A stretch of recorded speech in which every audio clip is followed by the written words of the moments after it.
We are at the Freiburg New Church Assembly on Thursday, August 9th.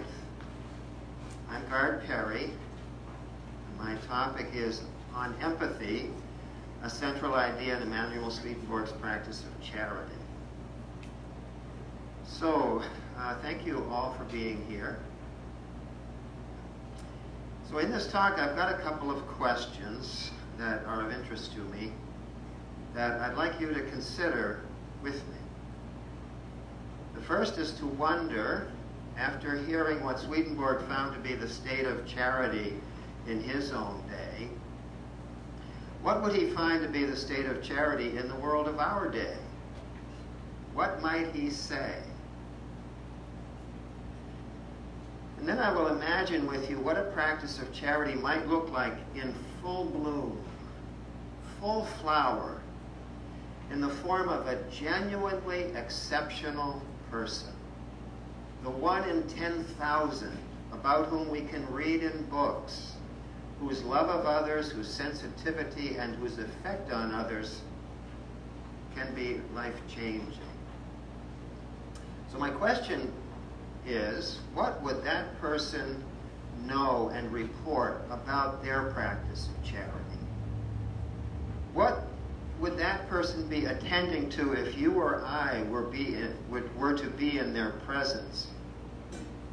What would they say if you asked, here's how to practice charity?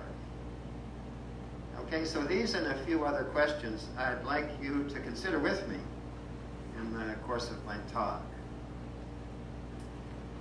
So, since I'm using the word empathy in the context of charity, let me start by what I find in Webster's dictionary.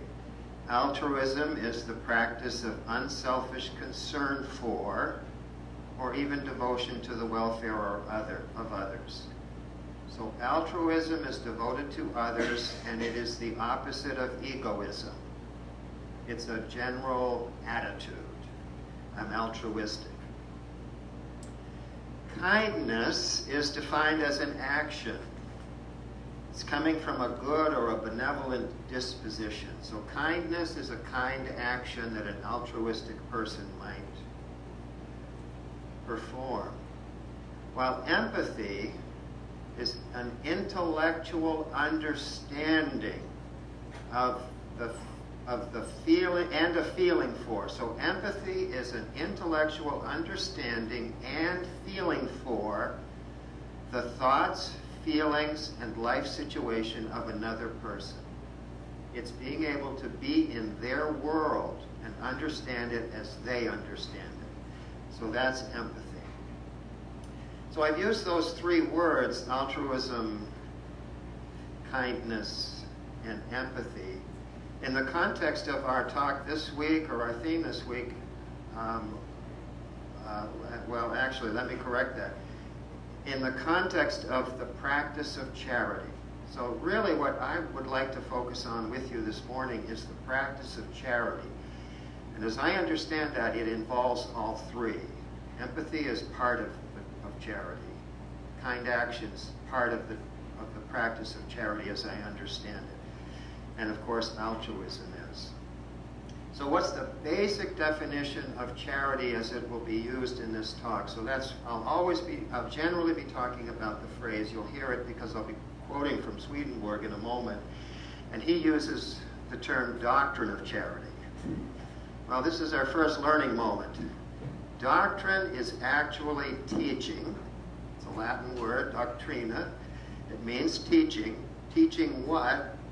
Doctrine in the context of New Church teaching and in the Bible can often mean teaching about how to live. What's a good life? How to live well? How to handle a certain situation. So it's a teaching about, and I'm simply going to substitute the word practice.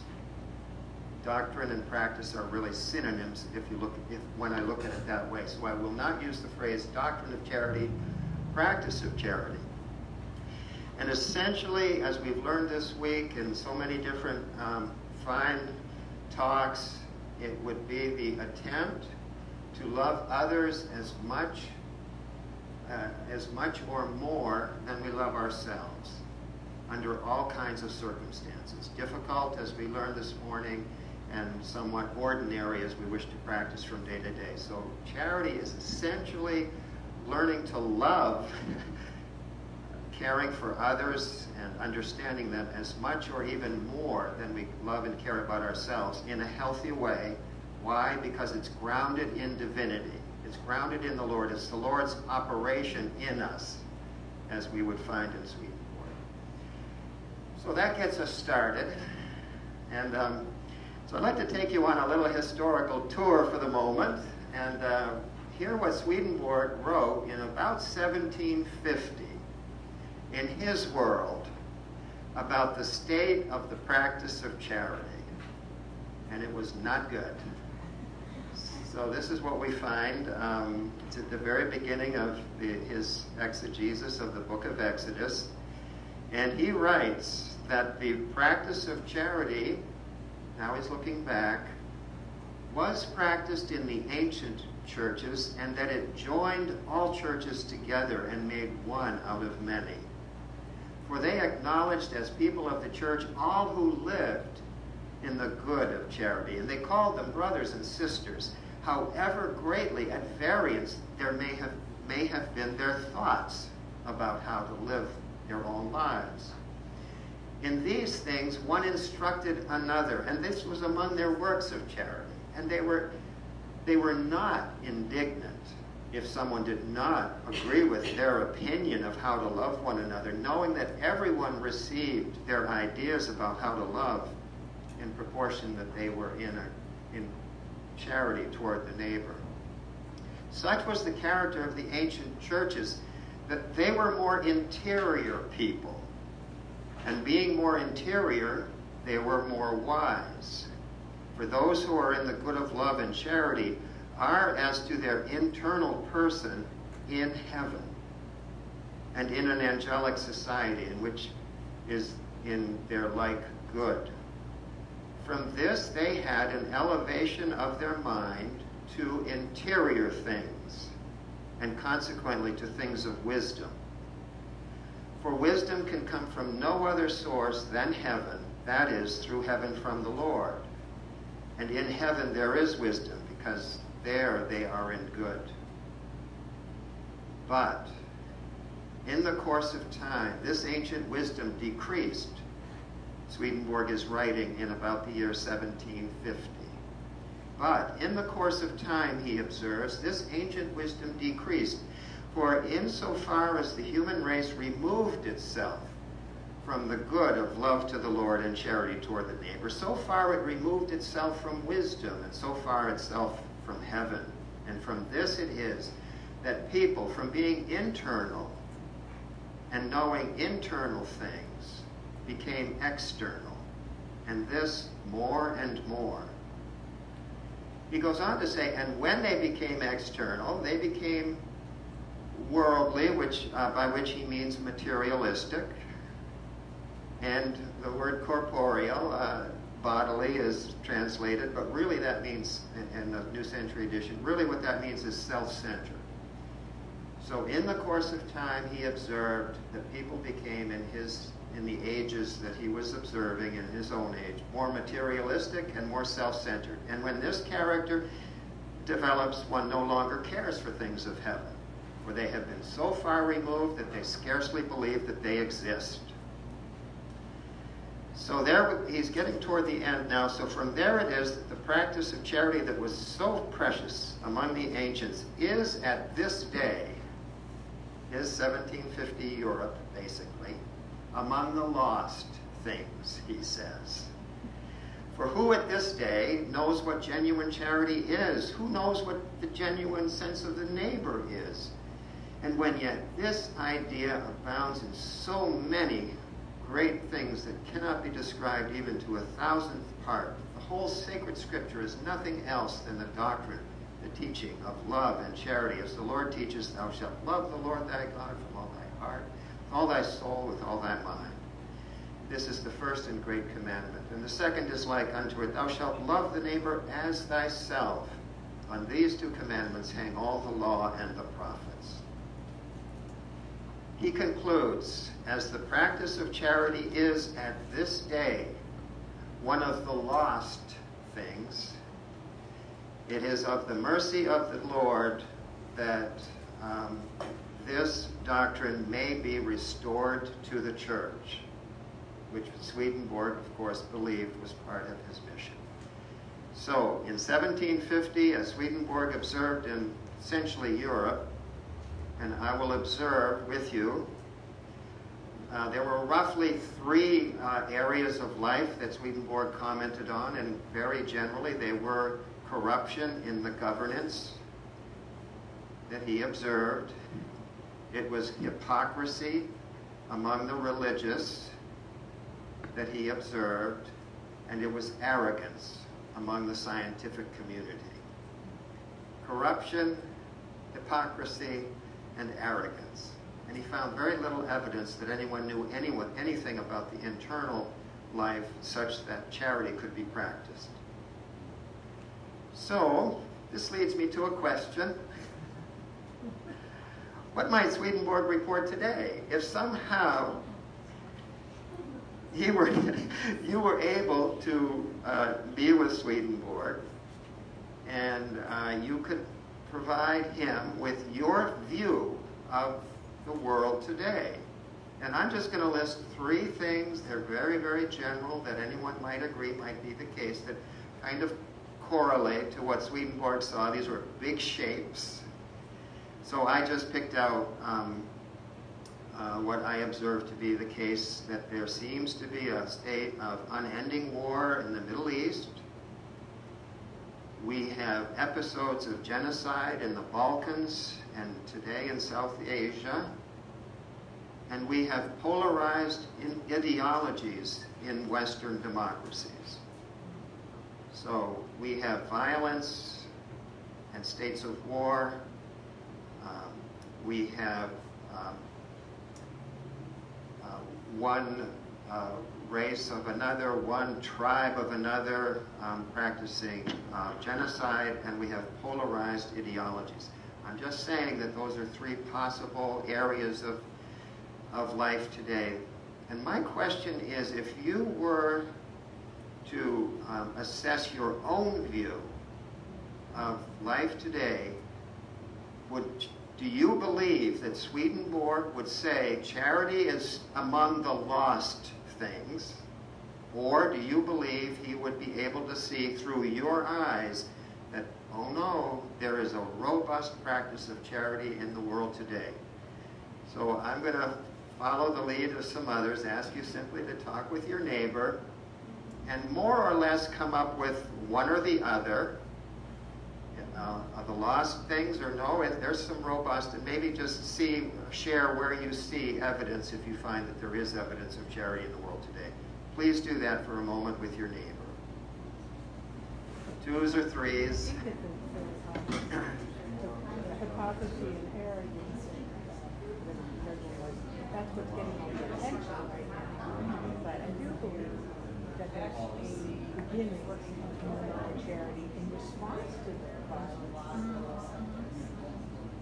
It just doesn't get any press. Right. I saw a really interesting interview of Trayvon Martin's mother, there were questions that the interviewer was asking her about her feelings about. She obviously felt just sad, devastated, angry, and but how that energy of anger propelled her to do something. So she reached out to other mothers who had lost their children to violence. And so there's this whole support network, and people reached out to her as well. So there's the whole network of support in this nation around that also inspired those Black Lives Matter. So it was really interesting to watch that. She also asked her, so what is your attitude to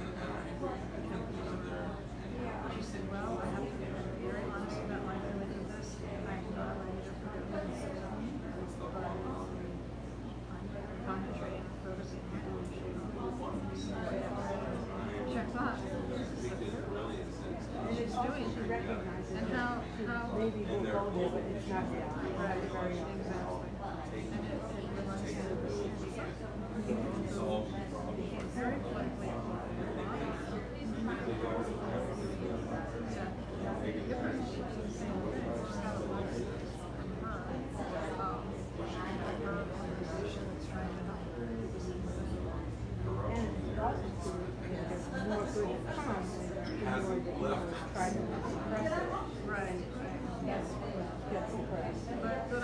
admit that, you know, when I look at the state of the world, political divisions, when I see all these reports of genocide and violence, it's sickening things. I'm not really sickening. Again, I feel like I need to be aware of this. I want to be aware of the state of the world. And I want to know what's happening in different places. I'm a very curious person. But at the same time, I have to put boundaries up and say, okay, I've watched enough of this. I can't watch anything that's making me to watch this. And I've also noticed something in movies, because I like to watch Netflix. There are so many movies about revenge and violence. So I have to be very picky and choosy about what I watch. So you may have had a chance to learn something about your own view in this matter and something from your neighbor. So I'm going to start to ask you, I just got a couple questions, it'll take a minute or so. Did anybody come to the conclusion that Swedenborg came to in his own day, for his own reasons, that charity as a practice was among the lost things? He saw no evidence of it. Did anybody come up with that conclusion in their own thinking? Feel free to raise your hand if you did. Look at that, nobody did. Okay, so how about, I wouldn't mind hearing a little bit, I have my own response to this, by the way. I wouldn't mind hearing a little bit from volunteers, if you raise your hand. What is the evidence today that you see that you would point out to Swedenborg and that he might agree with you? Aha, of course, that is practice of charity. Start with Trevor. We have hundreds, maybe even thousands of organizations worldwide that are specifically dedicated to taking care of other people. So there's evidence. Evidence. Absolutely solid evidence. Thank you, Trevor. Let's have a couple of hands, please. Colgate. Louder, please. Doctors Without Borders are international. Okay. And the money comes from many, many countries. And I've been reading George's book, and it's a global practice. A little bit louder, I'm sorry. It's a global practice in the sense that Doctors Without Borders are everywhere. Yes, absolutely. The So, money for it is everywhere. And the kind of movement is a global movement. It's not a U.S. movement. It started here, but it's much, much bigger. And as George's book, we have to start thinking globally yeah, as one species. yeah. And so I find that charity begins that process. This is wonderfully hopeful. Some more, please. Kenneth? I think Swedenborg would just be absolutely amazed by how across the board, in sort of all facets of humanity, the way children are treated, the way women are treated, the way everybody's treated, everything is I've been reading this fascinating book called The Better Angels of Our Nature, and Steven Pinker takes all these scientific studies, plays devil's advocate, and says, well, even if we take this in the worst possible way, trends are all the same. Everything's getting better all the time. Oh, that's right. Yes, I know what you're talking How we about. look at it, and I just think that the world can never be perfect, and there'd be no opportunity to learn, and it would be pointless. But we're slowly driving it down and making it better all the time, no matter what we see. Okay. Very hopeful. Hugh? Yeah, I was reflecting that primarily in the Western world, there's been a vast increase in external charity, both at the global level and at the local level. But going along with that is a decrease in religion. Oh, well, So charity, external charity is going up, but, and I'm talking mainly about the Western world, but yeah. Okay. commitment to religious doctrines and beliefs is going down. All right, well, that's an interesting correlation. Hadn't heard that one. Maybe we'll reflect on that another time. And Jesse? I work with a lot of young folks, and I just feel like they're really open to differences among Yeah. all kinds of differences among themselves. Yeah. I think that's positive. So, thank you. I think we all have the feeling that behind the scenes of what we know to be the big shapes of intractable problems on the global level, there are behind the scenes and within the fabric of our lives organizations like Doctors Without Borders, the thousands of nonprofits that are doing good, the response to disasters is very, very strong. Often natural disasters, it just breaks your heart to see how many people rush from around the world to help where there's an earthquake, tsunami, etc. And I just can observe two things. I have a first cousin, she's a wonderful, John Perry's daughter, who does a fabric furniture refurbishing business in Montana. And she has converted her business to a sort of a social form of doing good, doing well through a craft of refurbishing furniture, and then she has a way, and it's totally in response, as she said at Thanksgiving, to what she sees in the world. It's at the grassroots level. I'd like to share, before I move on, I've got a couple other a couple of other ideas for you to consider with me, but just one other on this issue of empathy now. The word is empathy, but really it's the practice of charity. And this was so moving to me. I'm not sure I can say it, maybe I'll try. Just to give you an example of this power, of what I believe to be the power of efforts like Doctors Without Borders. So this is a Canadian, this was a speech at a major human rights annual organization in Canada. He was the keynote speaker. He's an immigrant from Iran, grew up in Canada, and he dedicated his life based on his experience in Iran to become a human rights lawyer, and was recruited to serve on the criminal court in The Hague to address the humanitarian criminal behavior in the Balkans. And he served, I'm not sure I can say it. So he served, I'm a little bit weepy today, I'm awfully sorry. Deep breath, Gard. So he served as a human rights attorney and brought these individuals to justice who are in prison today. So he did good. But guess what his talk was on? He said, beyond human rights is empathy. We need empathy for those who are suffering. They teach us how to live, how to be whole. And I cannot tell you the story he told, but it just would make me cry. But it's a beautiful story. How he had retired from the criminal court, and he just helped a family that needed help that could not go to the criminal justice court. And he enlisted some other attorneys. They did it pro bono, and they brought justice for this woman and her family. And he said, it is the practice of charity. I'm using the word charity. He would have said empathy. That is what is working in the world today. So I say that, and I wonder, it makes me wonder that maybe there are levels of the practice of charity. So I'm going to think that there's beginners for beginners. There's a beginning practice for intermediate, there's an intermediate practice for intermediate, and then there's an advanced practice. And I'm going to call the human rights attorney, he's an example in this case of an advanced practitioner of charity, and it's transformed his life. He now lives this way. And now I'm going to get to my second question, because I'd like to go a step further with you.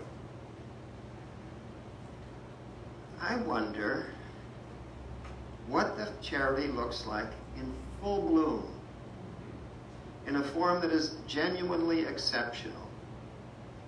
I wish to highlight by doing this what I believe might be implied for most of us and yet unrealized as characteristics of the life that demonstrates what might be on the deeper levels of a practice of charity.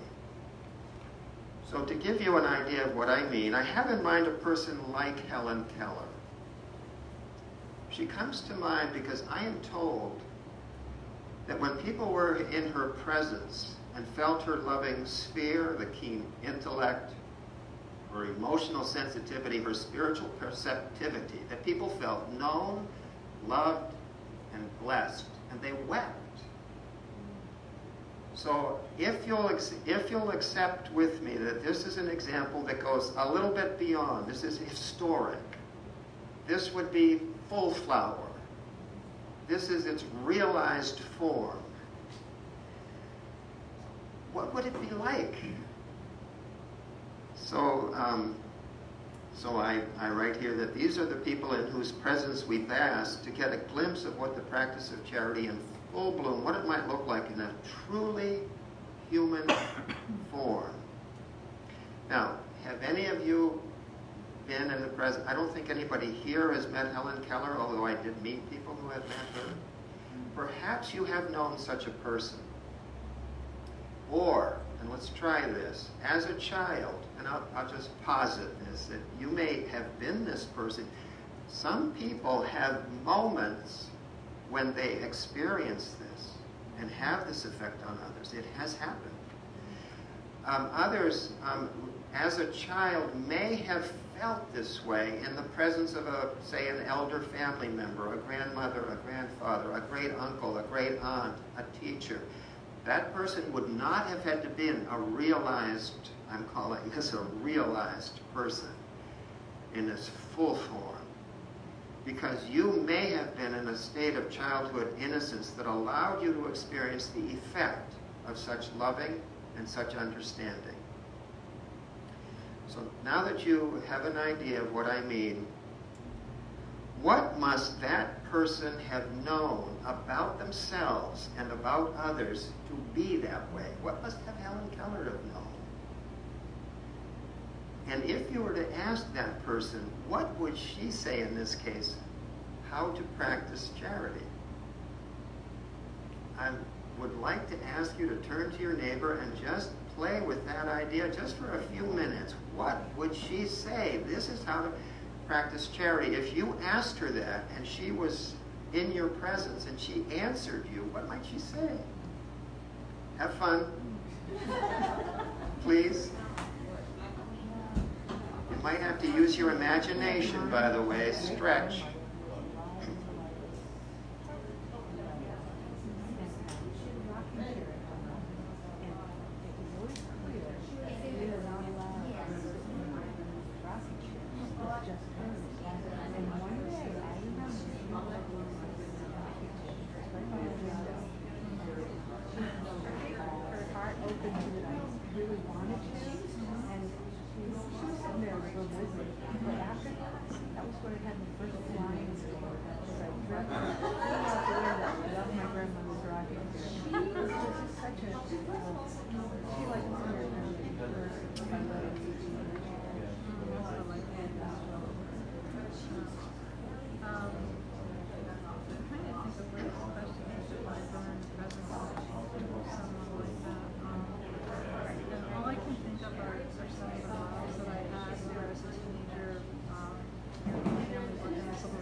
He ended up going down to Selma, and he actually was murdered there.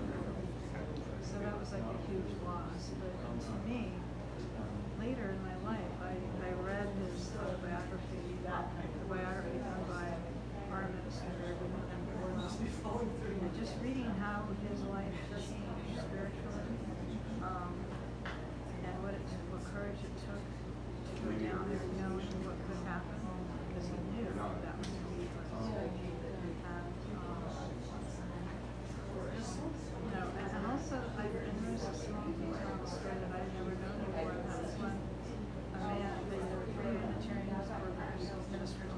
was after, participating in a day of learning about mutual. They were walking back from the hospital to go back to the church where they were staying. And this white man followed them with a pipe, and Jim sort of dropped back and walked more slowly, and the other two ministers went ahead. And so, and this guy came up behind him and hit him in the temple on the head. And huge swelling, huge brain damage. So, but I noticed that the small detail to me indicated to me, and they kind of knew about this, the awareness of this person following him, that he wanted to protect his other two friends. So he dropped back into the first row and gave them time to go into the fetal position, protecting your head, so you're supposed to drop to the ground, cover yourself, so that you try to protect your important areas and stuff. So perhaps you've had enough time to get a feeling for what your neighbor thinks about this. So the question was, what would Helen Keller or a person like her, this is the fully realized form, say about how to practice charity, if you were to ask them? What did you come up with? I'll take a few hands, a hand or so on this one.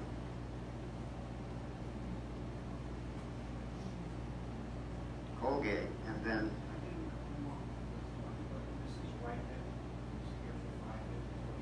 you're really going to have to speak up. I've got a lot of noise. Mrs. Whitehead was here when I first started coming to camp, and she was a delightful person, but she was actually in the spiritual realm.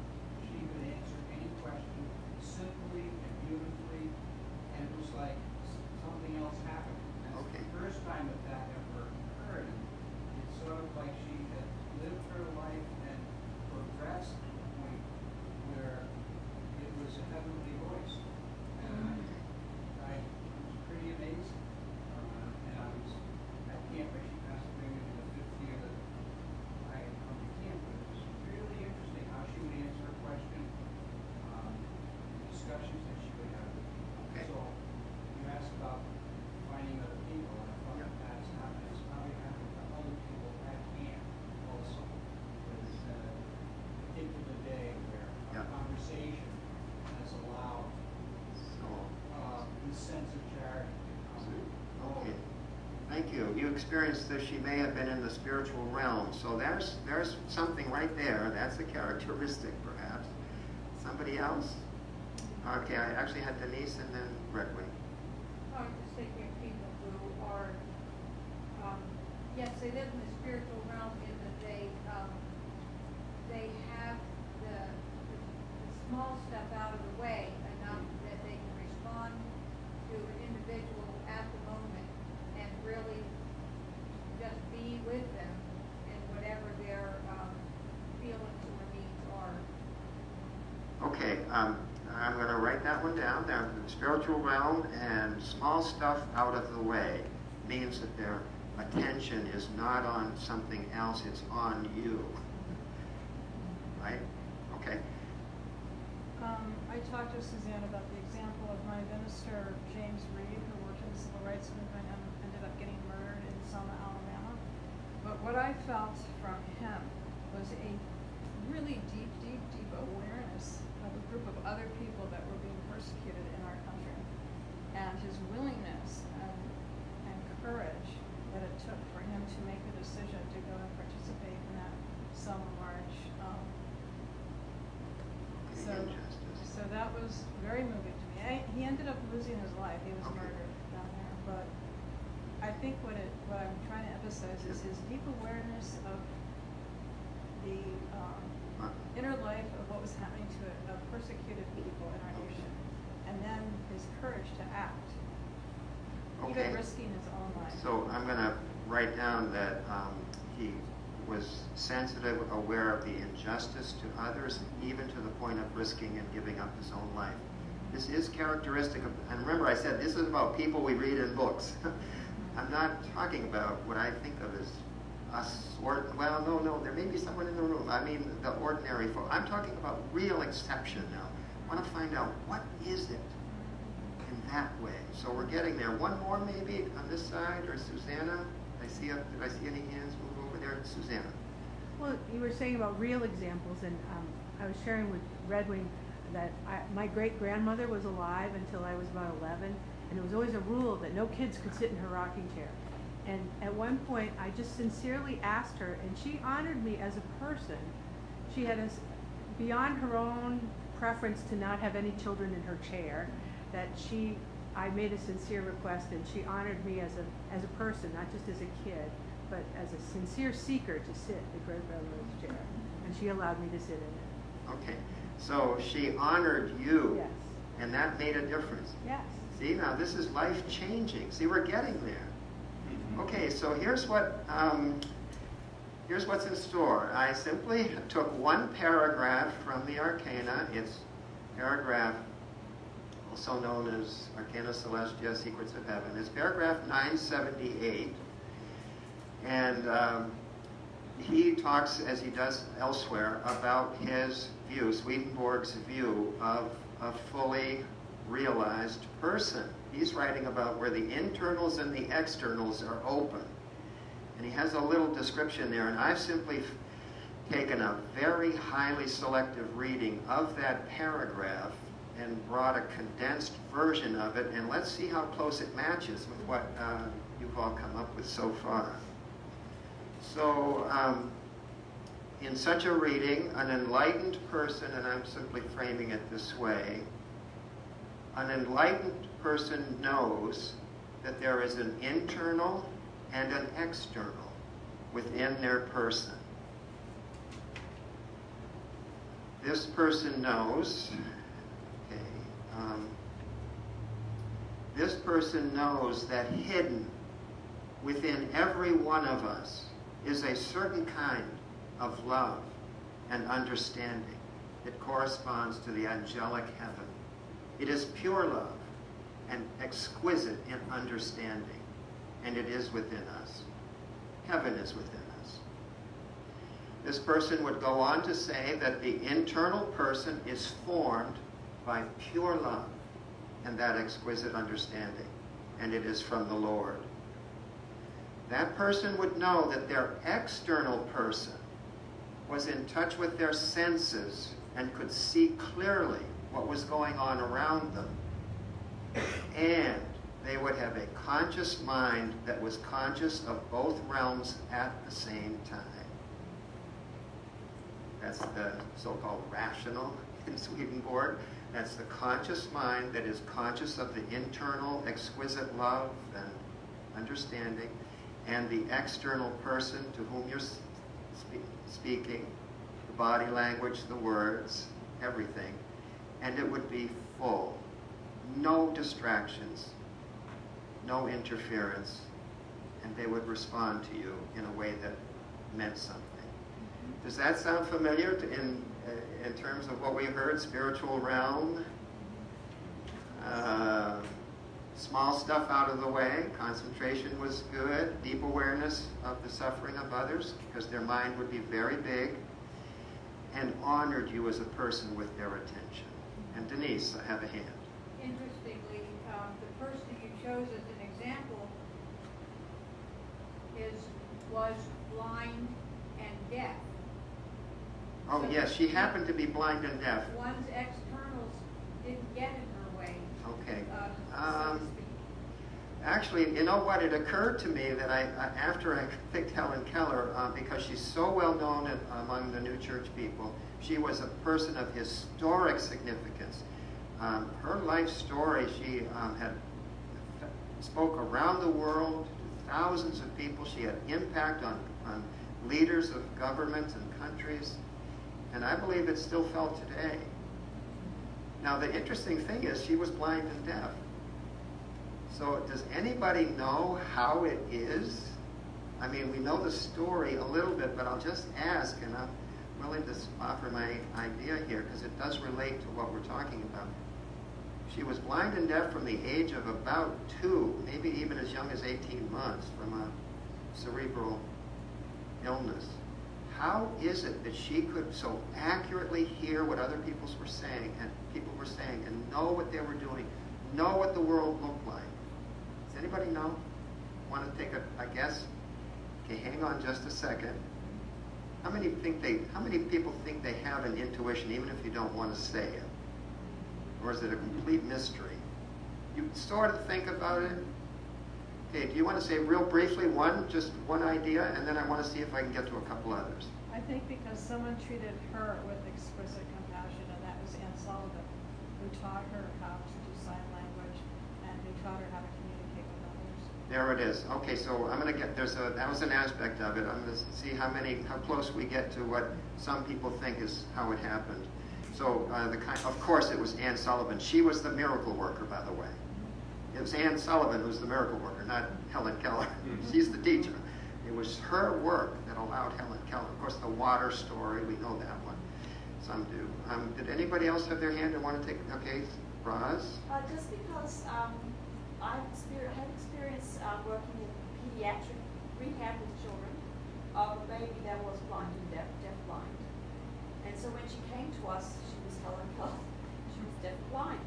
And she was with us for 4 years, and through the consistent care of a team of people, so there wasn't one miracle worker, it was a team.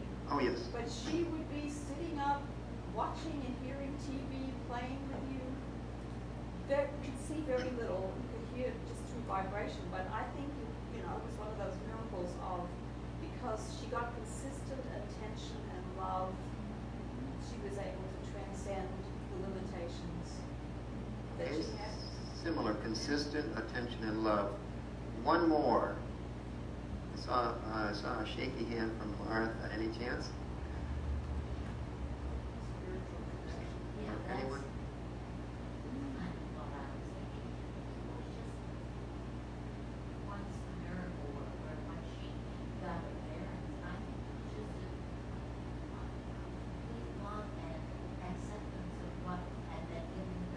Yeah.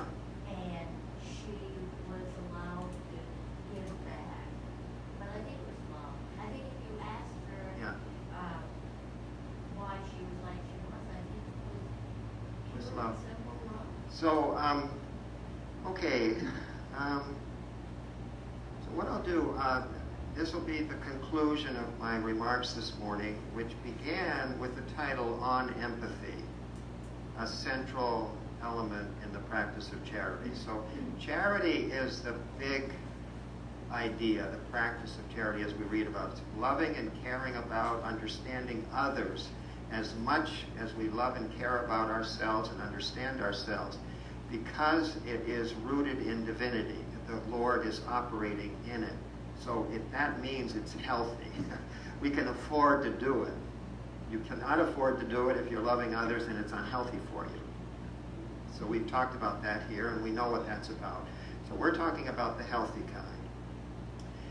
Now, empathy is what, I'll just pause it for the purposes of this talk about empathy, and provide my answer to what Helen Keller was able to do. So there were about 3 things that I think had to happen.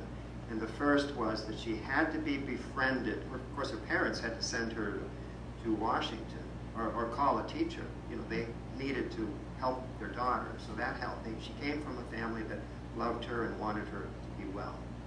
So Annie Sullivan came, and she was a very unruly child, very unruly, very difficult to work with. Annie almost gave up several times. So the first thing that had to happen was that she had a teacher who was willing to persist and teach her a symbol. So she had to have a sign where something meant something else. So that was the intellectual part, and that was where she poured water on her hand.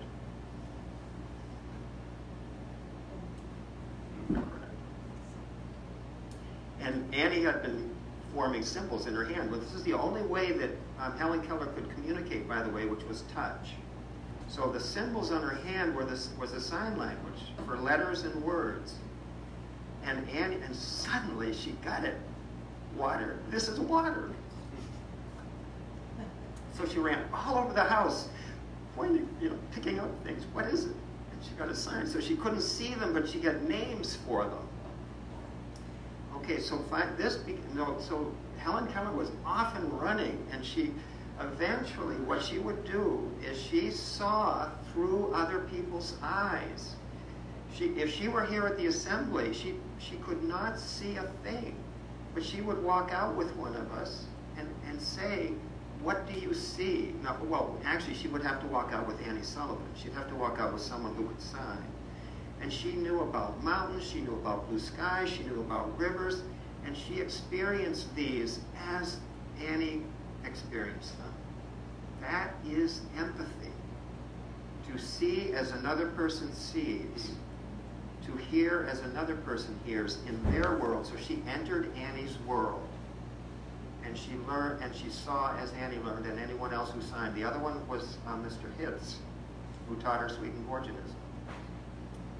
So empathy is that ability which she practiced and allowed her to become the person she is. And I believe my emphasis here is the practice of empathy may be a nice way to practice charity. And on that note, I see we're up to time, so I'll have to thank you on that note. Thank you.